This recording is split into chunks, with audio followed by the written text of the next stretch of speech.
राज्यभरामध्ये आज एसटी कर्मचाऱ्यांनी बंद जो आहे तो पुकारलेला आहे। वार्षिक वेतनवाढ आणि महागाई भत्त्यामध्ये वाढ करावी ही प्रमुख एसटी कर्मचाऱ्यांची मागणी आहे। मी आहे सध्या पुण्यातल्या महत्त्वाचं खरं तर बसस्थानक असणाऱ्या स्वारगेट बसस्थानकामध्ये।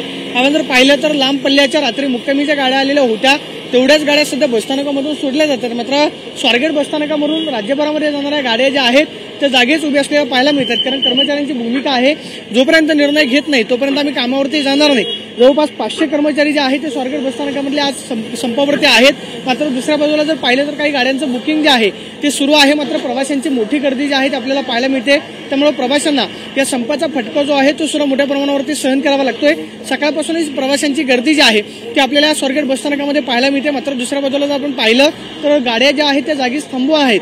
त्यामुळे या कर्मचाऱ्यांच्या संपाचा फटका आज कदाचित दिवसभर जर गाड्या अशाच थांबून उभ्या राहिल्या तर मग मात्र लांब पल्ल्यावरती जाणाऱ्या प्रवाशांना याची मोठी अडचण जी आहे ती गैरसोय जी आहे ती मोठ्या प्रमाणावरती होऊ शकते। मात्र दुसऱ्या बाजूला जर आपण पाहिलं तर गाडी ज्या आहेत त्या जागच्या जागीच फलाटावरती उभ्या असलेल्या पाहायला मिळते। त्यामुळे सकाळपासूनच या कर्मचाऱ्यांनी स्वारगेट बसस्थानकामधला संप जो आहे तो पुकारलेला आपल्याला पाहायला मिळतो। जवळपास 500 कर्मचारी या संपामध्ये सहभागी झालेले आहेत। मात्र रात्रीच्या मुक्कामी आलेल्या गाड्या ज्या आहेत त्या सध्या तरी स्वारगेट बसस्थानकामधून सोडल्या जात आहेत। Camera person Sushant Raut, Pradeep Kapse, TV9 Marathi, Pune.